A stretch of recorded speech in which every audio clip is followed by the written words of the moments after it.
Pas un jour ne passe au CHU de Saint-Pierre sans prise en charge de patients touchés par la dengue.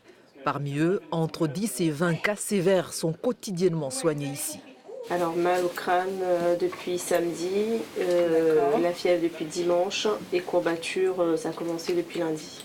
Pour éviter de saturer les urgences, un circuit est réservé aux patients. Nous avons créé une filière spécifique dans nos urgences avec donc dès l'accueil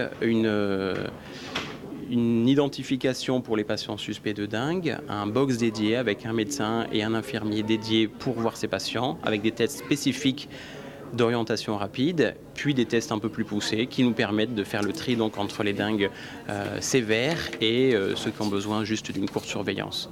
Beaucoup de ces malades peuvent rentrer chez eux pour ne pas perturber l'activité globale de l'hôpital, mais restent sous surveillance. 48 heures après consultation, ils doivent revenir faire le point. Est-ce que les choses vont vers le mieux? Est-ce que la prise de sang va vers le mieux? Et donc il y a une filière également pour revoir ces patients avec nos collègues du reste de l'hôpital et du service d'infectiologie 48 heures plus tard dans une autre partie de l'hôpital, pas dans le service des urgences. Cette nouvelle configuration doit permettre de faire face à la hausse du nombre de malades. Il faut vraiment que je prenne un rendez-vous pour un patient de la nuit.